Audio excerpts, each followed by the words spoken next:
Kamu pernah nggak buka Instagram cuma mau lihat satu postingan, terus tiba-tiba kamu sadar udah 2 jam berlalu, dan kamu bahkan nggak ingat apa yang kamu lihat tadi. Atau mungkin kamu lagi rebahan malam-malam, niatnya cuma scroll bentar sebelum tidur, tapi malah ketiduran sambil pegang HP, dengan layar masih nyala. Kalau pernah, tenang, kamu nggak sendirian. Dan yang lebih penting, ini bukan soal kamu yang lemah, atau nggak punya disiplin. Ini jauh lebih dalam dari itu. Karena ternyata ada alasan ilmiah yang sangat kuat kenapa otak kamu hampir tidak mungkin berhenti scroll dengan sendirinya.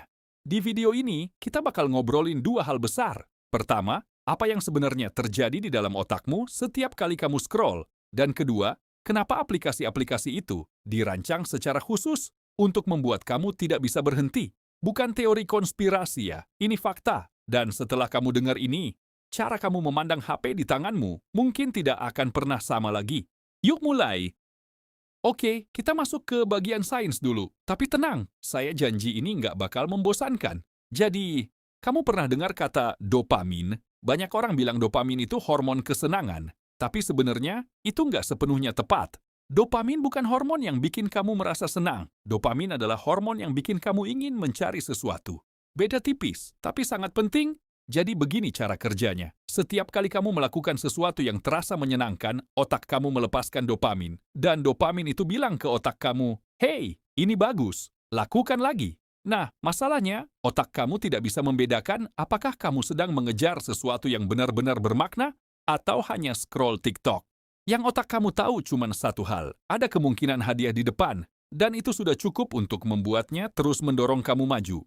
Ada sebuah eksperimen terkenal dari tahun 1950-an. Seorang ilmuwan bernama James Olds memasang elektroda di otak tikus, tepat di bagian yang mengontrol dopamin. Tikus itu diberi tombol yang kalau ditekan akan menstimulasi bagian otak tersebut. Hasilnya, tikus itu menekan tombol itu sampai lebih dari 700 kali per jam. Dia tidak makan, tidak minum, tidak tidur. Sampai akhirnya, dia kelelahan sendiri. Sekarang ganti tikusnya dengan manusia dan ganti tombolnya dengan tombol scroll di HP kamu. Kedengarannya familiar kan? Tapi tunggu dulu, dopamin saja sebenarnya belum cukup untuk menjelaskan semuanya. Ada satu mekanisme lain yang jauh lebih berbahaya. Namanya variable reward atau dalam bahasa Indonesia, hadiah yang tidak bisa diprediksi. Begini maksudnya. Kalau setiap kali kamu scroll ke bawah, kamu selalu menemukan konten yang bagus, lama-lama otak kamu akan bosan karena sudah tahu apa yang akan didapat. Tapi kalau setiap kali kamu scroll, kadang dapat konten yang luar biasa, kadang biasa saja, kadang membosankan, otak kamu tidak bisa berhenti karena dia selalu bertanya-tanya, mungkin yang berikutnya lebih bagus. Ini persis sama dengan cara kerja mesin slot di kasino. Seorang psikolog bernama B.F. Skinner sudah membuktikan ini puluhan tahun lalu. Ketika hadiah diberikan secara acak dan tidak bisa diprediksi, perilaku itu jauh lebih sulit dihentikan dibandingkan hadiah yang diberikan secara konsisten. Dan feed Instagram kamu, feed TikTok kamu, itu adalah mesin slot yang ada di genggaman tanganmu. 24 jam sehari, 7 hari seminggu, gratis. Setiap kali kamu refresh, kamu tidak tahu apa yang akan muncul. Dan ketidakpastian itulah yang membuat otak kamu terus berputar, terus mencari, terus scroll. Sekarang bagian yang mungkin bikin kamu sedikit tidak nyaman. Semua yang tadi kita bahas soal dopamin dan variable reward itu bukan kebetulan ada di dalam aplikasi yang kamu pakai setiap hari. Itu dirancang dengan sangat sengaja.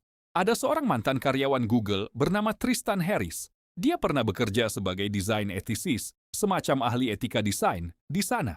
Dan dia pernah berkata sesuatu yang sangat mengena. Dia bilang, sekelompok kecil orang di Silicon Valley dengan membuat pilihan desain tertentu memiliki pengaruh besar terhadap 2 miliar orang di dunia. 2 miliar orang.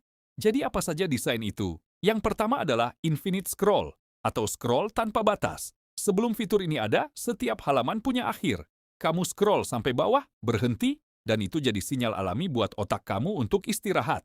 Tapi dengan infinite scroll, tidak ada akhir, tidak ada jeda, tidak ada sinyal berhenti. Kamu bisa scroll selamanya. Yang kedua adalah autoplay. Di YouTube atau Netflix, begitu satu video selesai, video berikutnya langsung main sendiri. Kamu tidak perlu memilih untuk melanjutkan, sistem yang memilihkan untukmu.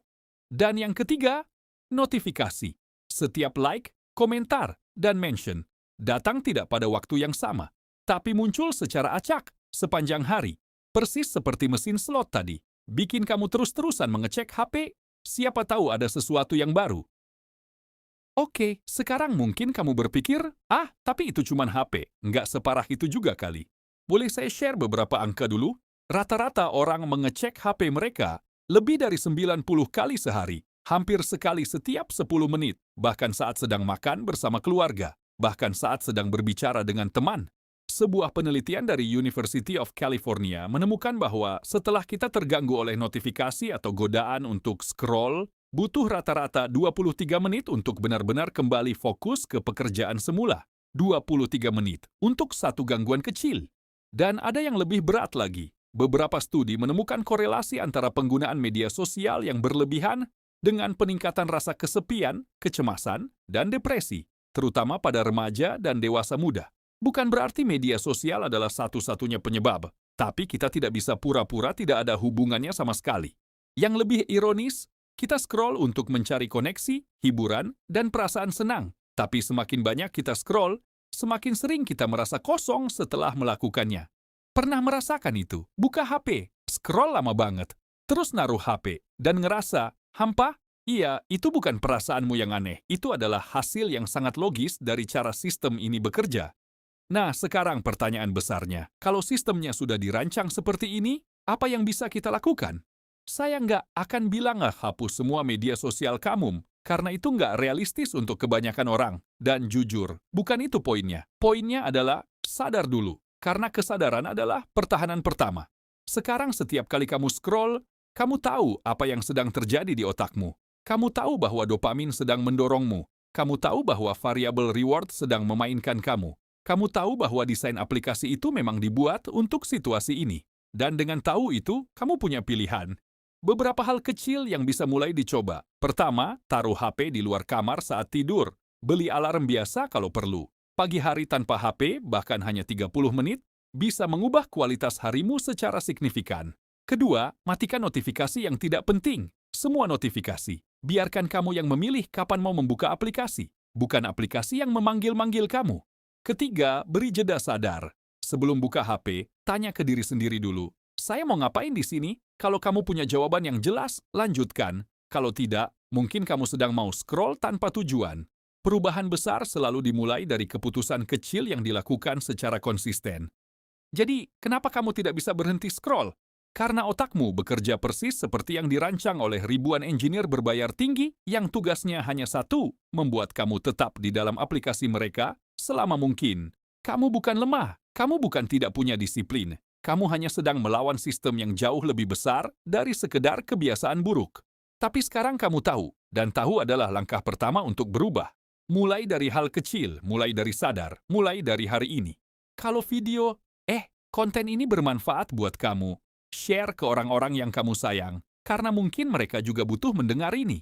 Sampai jumpa di konten berikutnya. Jaga dirimu baik-baik ya.